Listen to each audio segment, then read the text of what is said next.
Before starting my own agency that's recently been recognized as a leading Webflow agency, I was a freelancer for over 6 years, and I learned a lot of valuable life lessons. So here are 8 of my top life lessons or secrets that have helped me become a successful freelancer. Let's get into it. The first one is obviously going to be establishing a super thorough foundation. If you don't have a great foundation to get started, whether you're a web designer or a video editor, photographer, whatever the case is, if you don't have that great base to build on, it's very hard to build a house on top of that. Or if you're running an agency, you can imagine that as a hotel or a massive apartment block on top of that base. You need a solid foundation. What does this solid foundation actually look like? Number one, if you're going to be a successful freelance web designer, it's best if you have experience already being an in-house designer. That way you level up your experience in working with other people in terms of that kind of industry, and that way you understand the full mode of what it means to actually work with a client, hand things in on time, making sure that the client is happy, your managers are happy, whatever the case is. So it's important to get some of that experience before you go on to being a successful freelancer. Now, the way that I did that was the hard way, which is I first started out on Upwork when I was like 14 or 15 against the rules of the website,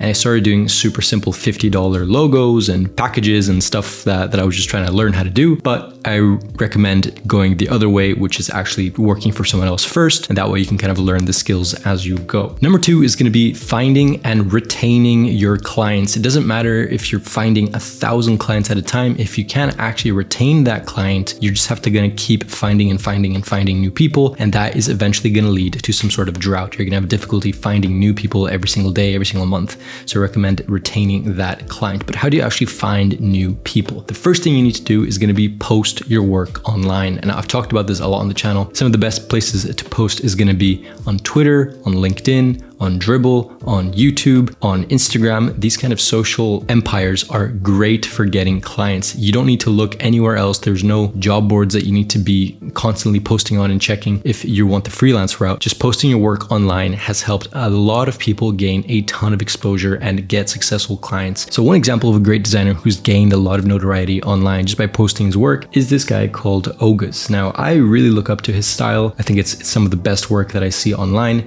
But the point is that without having this Twitter post or without having this Twitter account, it wouldn't matter how good his skills are, because if you want to be a freelance designer, you are in charge of getting your own clients most of the time, unless you work kind of like a white labeling service for agencies or things like that. But most of the time you are in charge of getting your own work. So it doesn't matter if this guy, I think this is incredible work, but if he wasn't posting on Twitter, I wouldn't know about it, right? If he wasn't posting on LinkedIn, I wouldn't know about it. So pick a niche, pick an industry that you want to work in, pick a social network that you want to go with, whether it's LinkedIn, whether it's Twitter, and just go hard on that network. Don't try to spread yourself out too thin in the beginning. Just focus on one.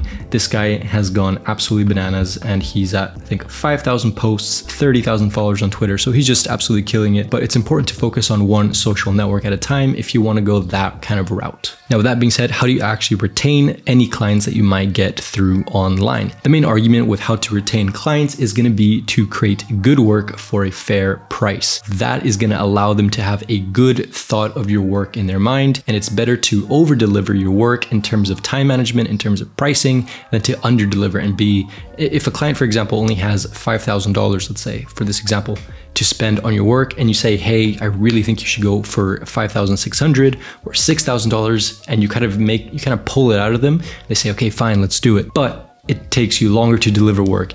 You're not as confident because now it's more money.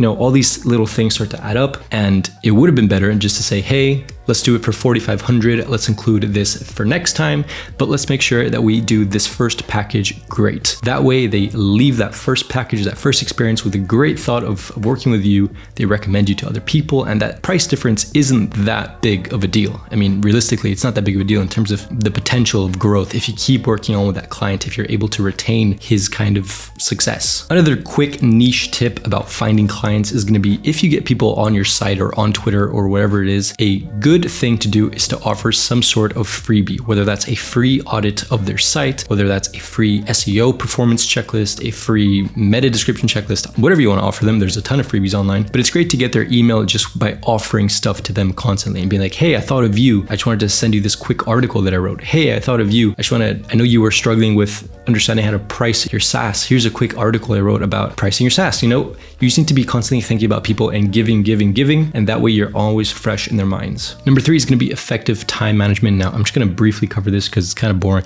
but it's super important. Using an effective time management to constantly be on time with your work, over delivering in terms of time management. I already said it in the video, but super, super critical. If you're promising someone for a certain date and you go over that date, they're probably not going to hire you again. They're probably not going to recommend you to anyone. So it's best in the proposal, in the speaking phase, to be like, hey, this might take a little bit longer, just so that you guys know, but I think I'll be able to get it done 2 weeks earlier. Or don't even tell them that you think, just do it. Get it done 2 weeks earlier. And their mind, they're like, whoa, this guy did it 2 weeks earlier. It's insane. He's so fast. His work is great and didn't charge us that much. Trust me, that is how you get people to like you in the space. And that's how you keep work accumulating over time. So keeping your timing in check is going to be super critical. Now, number 4, I'm going to plug in my own course here because I do think it's important, but you don't need to go for my course. Of course, go for anything you want. Having a clear process. Now, I offer a course where I kind of outline my own process for clients, and this is what I did throughout all my freelancing stuff, now onto an agency. So that is one thing to keep in mind. If you don't have a solid process from beginning to end, it's going to confuse you, it's going to make you feel overwhelmed, it's going to overwhelm your clients. They're not going to have trust in you because they don't think that you actually even know what you're doing. So this is something that I think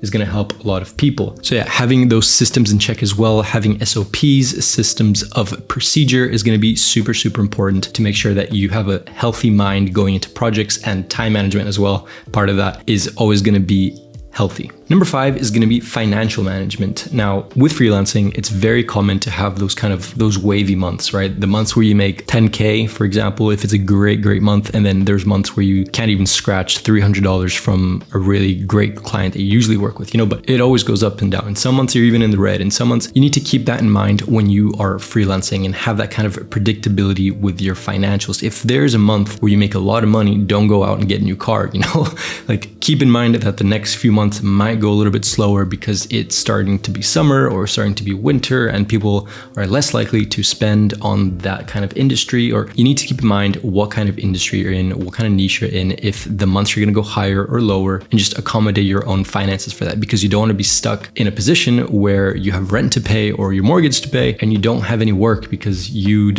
thought you're gonna have more work this month. You need to be able to have that kind of runway in case things don't go the way that you want it to be. Now, I always say that 6 months of runway, or at least a year if you can, is going to be huge for your mental, just to be able to create work comfortably and not be like, oh my God, I need to do work. But either way, if you can get that kind of runway, it's going to be super important for your financial success. This isn't about getting rich or anything. It's just about having a financial clarity to be able to do work comfortably with clients. And also another thing about that is that if you have that kind of runway, you can say no to projects. If you have that kind of that mental stability, that you have 6 months of runway, 3 months, whatever, and some shitty little project comes in, you don't really want to do it, and it's not worth the money, and it's super boring, and it doesn't really, you don't really like it, you can say no. You're not obligated to take on everything that people come to you for. So it's also okay to say no when you have the money in the bank to protect yourself with. You don't always have to take on the bad projects. You can save yourself for that project that comes along and you're really excited for it. So that's another plus with having obviously more money, right? Of course, it's better, but yeah. Now, the last two are going to be kind of connected. The first one is continuous learning and improvement. So if you're not learning and improving constantly as a designer, for example, if you're not learning up new hard skills or new soft skills, then you're always going to be one step behind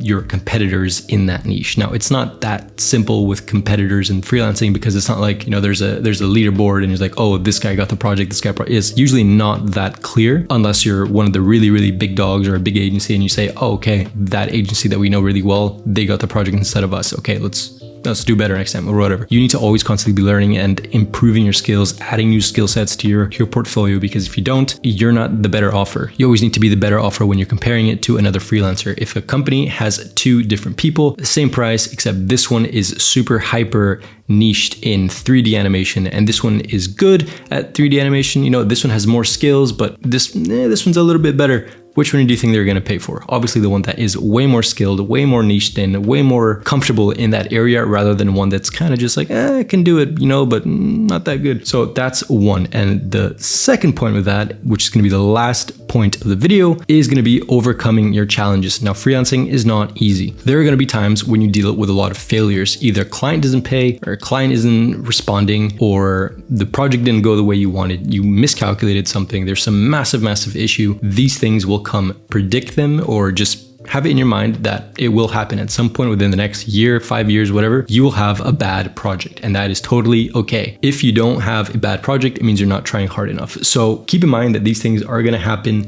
and when they happen, just know that they're going to happen, so that when they happen, you can overcome it comfortably. You don't need to be struggling when it happens. You know, have that kind of predictability where you can say, okay, I think that this is going to go over budget, but thanks to the financial security that we have, we can comfortably go on to the next month or whatever. These challenges will happen with any kind of niche, any kind of company. So with freelancing, it's not that much different. Just keep in mind that they will happen. An example in my case is one of my first big projects was a $500 Photoshop retouching project when I was still on Upwork, and it was to do mock-ups of a clothing company, and I had no idea about revisions and contracts and whatever. And so the person paid me, I got paid, it was great, biggest payday yet. But then in came the revisions, in came the lack of contact and blah, blah, blah, blah, blah, blah, blah. Just horrible client. I ended up refunding that client because I was like, listen, I don't want to deal with you anymore. So I lost a lot of time, I lost a lot of money. Well, I didn't make any money, but I didn't, didn't make any money, but I didn't, whatever. So it's important that you take these as lessons and you keep moving forward, because if not, it's just gonna over and over and over and over. So yeah, freelancing is a game that if you can outlast everyone else, that is how you win. It's not about getting rich. It's about having time and freedom to do what you want whenever you want it, at home, with your kids, with your family, with whatever. So if you guys enjoyed this video, let me know down below. I'm gonna leave a link to everything that I talked about in this video down below as well. Thank you guys so much for watching, and I'll see you guys on the next one.